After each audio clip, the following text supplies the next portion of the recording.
Okay. So पहिले degree of freedom समजलं सगळ्यांना. ओके, हे तुम्हाला मी अजून डिटेलमध्ये शिकवतो. बट फर्स्ट, मोनो ॲटॉमिकसाठी 3 डिग्री, डायॲटॉमिकसाठी 5 डिग्री आणि नॉन रिजिड डायॲटॉमिकसाठी 7 degree. Okay, now we'll write down distribution. आपण एनर्जीचं डिस्ट्रीब्युशन लिहू, तुम्हाला इक्वेशन लिहून दाखवतो. Okay, this is which molecule? Monoatomic molecule. So 3 degree आहेत ना. So what is total energy of monoatomic molecule? Total energy is equal to E translational.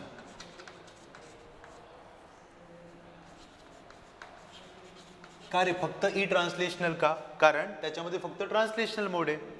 So total energy is equal to half m v x square plus half m v y square plus half m v z square. मी मगाशी शिकवताना हेच example घेतलं होतं. कळलं? झाले ना 3. कारण मोनो ॲटॉमिकमध्ये फक्त कुठल्या डिग्रीज आहेत? Translational. So half m v x square plus half m v y square plus half m v z square. Each will contribute half k b t. Half k b t plus half k b t plus half k b t total comes 3/2 k b t. एनर्जीचं कळलं distribution. आता look at energy distribution in diatomic rigid diatomic molecule. आता किती modes आहेत रे? 5. त्या 5 मधले 3 कोण आहेत रे? ट्रान्सलेशनल. ओके, सो हे मोनो ॲटॉमिकचं झालं. आता बघा इथे कसं लिहितोय मी. Total energy is equal to e translational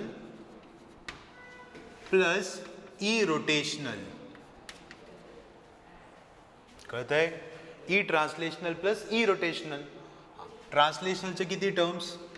half m v x square plus half m v y square plus half m v z square. या 3 कुणाच्या टर्म्स आहेत रे? All 3 terms belong to translational. चालेल? आता रोटेशनल. रोटेशनलचे किती terms? 2 ना. 2 degree आहेत ना. So 2 terms.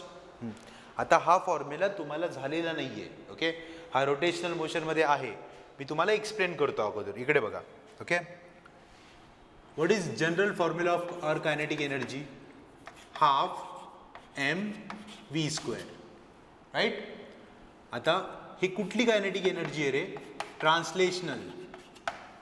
Now when you go to rotational motion the formula for kinetic energy is, बघा, half I omega square. Okay, आता तुम्हाला त्यातला ओमेगाचा अर्थ माहिती आहे. जेव्हा तुम्ही लिनियर मोशन बोलता तेव्हा लिनियर वेलॉसिटी घ्यायची ना, v. पण जेव्हा तुम्ही कुठलं मोशन बोलता? रोटेशनल मोशन, तेव्हा तुम्हाला घ्यायला लागते अँग्युलर वेलॉसिटी. त्यामुळे व्हीच्या जागी कोण आला? ओमेगा. व्हीच्या जागेवर आला ओमेगा. सिमिलर इक्वेशन आहेत. ओके, सेम नाही आहे तर सिमिलर आहेत. व्हीच्या जागी आला ओमेगा. एम काय रे? मास. इथे आहे I. I stands for moment of inertia. I stands for moment of inertia. याचाच अर्थ काय रे?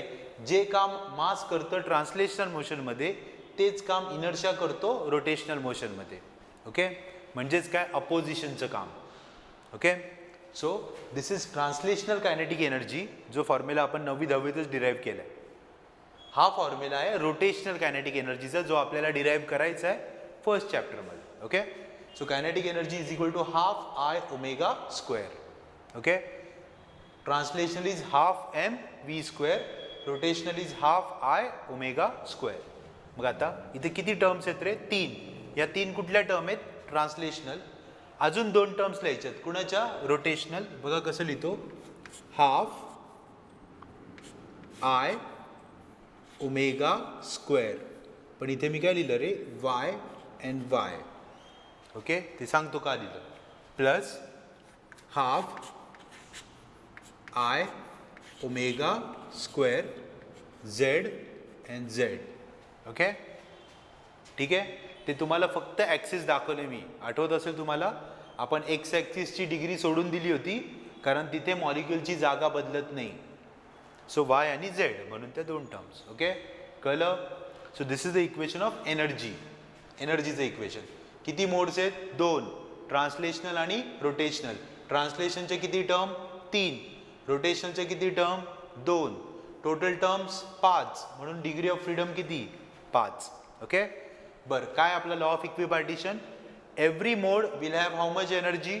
Half kBt. सो प्रत्येक मोडमध्ये किती जाणार? Half kBt. अशी किती मोड्स आहेत? 5. म्हणून 5 into half kBt. So total energy is 5/2 kBt. Okay. झालं. कोण झाला? Diatomic rigid. हां, आता कोण आहे?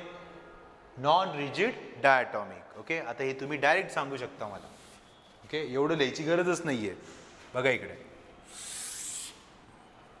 झाले 2 झाले. Monoatomic molecule, diatomic rigid. आता मी लिहितोय diatomic non rigid. So total एनर्जीचा फॉर्म्युला काय येणार रे? E translational plus e rotational plus e vibrational. कारण ह्याच्यामध्ये 3ही होते ना, लिनियर पण होता, रोटेशनल पण होता, व्हायब्रेशनल पण होता. सो इथे 3 टर्म्स आल्या. ओके. ह्या 2 टर्मचे इक्वेशन हेच ना, हे जे 2 टर्म्स आहेत त्याचे इक्वेशन आपण लिहिलेत. ओके. मी आता तुम्हाला फक्त कुठलं लिहून दाखवतो? व्हायब्रेशनल. बघा, E vibrational is equal to, नीट बघा equation, half mu² plus half kx². Okay. हां, आता तुमच्या पुस्तकात त्यांनी x नाही लिहिला, r लिहिलाय. सांगतो मी तुम्हाला अर्थ. ठीक आहे. तर काय बघा, we are talking about which motion रे? व्हायब्रेशन ना. स्प्रिंगचं एक्झाम्पल आहे बेस्ट. स्प्रिंग व्हायब्रेट्स ना. मग आपण म्हणतो ना रे, स्प्रिंगमध्ये कुठली एनर्जी असते? 2 एनर्जी असतात, एक पोटेन्शियल आणि एक कायनेटिक. ओके. पोटेन्शियल आणि कायनेटिक. कायनेटिकचा फॉर्म्युला काय असतो? Half mv². फक्त त्यांनी काय केलं, व्हीच्या ऐवजी यू लिहिला, पण यूचा अर्थ पण वेलॉसिटीज असतो ना. सो ही झाली कायनेटिक एनर्जीची term. So this term belongs to kinetic energy. The next term belongs to potential energy. Okay. आता तुम्ही म्हणताल सर आम्हाला पोटेन्शियल एनर्जीचा फॉर्म्युला माहिती आहे. आम्हाला पोटेन्शियल एनर्जीचा कुठला फॉर्म्युला माहिती आहे? mgh.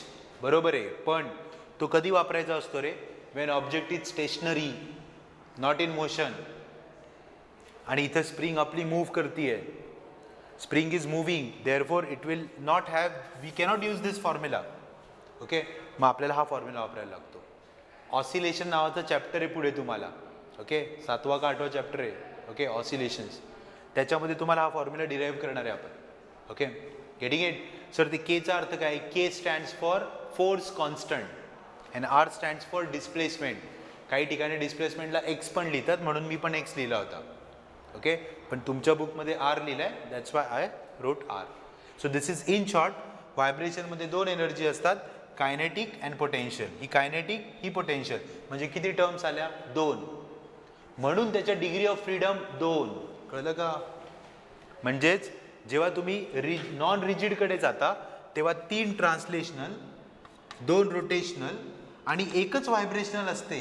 पण त्या व्हायब्रेशनमध्ये एनर्जी जास्त आहे ना, म्हणून त्याला आपण 2 मोड म्हणतो. एक कायनेटिक मोड आणि एक पोटेन्शियल मोड. ओके, त्यामुळे लक्षात ठेवताना असं ठेवा, non rigid molecule will have 7 degrees of freedom. 3 + 2 + 2. 3 translational, 2 rotational, 2 vibrational. माझं टोटल एनर्जी काय येणार रे? ही व्हायब्रेशनल आहे ना फक्त. ही फक्त आपण व्हायब्रेशनल लिहिली आहे ना. ट्रान्सलेशनलमध्ये किती आहेत? 1 2 3. रोटेशनलमध्ये 1 2 आणि व्हायब्रेशनलमध्ये 1 2. आणि प्रत्येकामध्ये किती एनर्जी? Half kBt. सो प्रत्येकामध्ये हाफ kBt. टोटल मोड्स किती? 7. So what is the total energy of non rigid diatomic molecule? 7/2 kBt. कळलं? Okay, so this is all about your law of equipartition and degrees of freedom with energy शिकवलंय. Okay, next जे derivation करायचं आहे आपल्याला त्याच्यामध्ये हे खूप useful आहे. Okay, so we are going to use this in next derivations.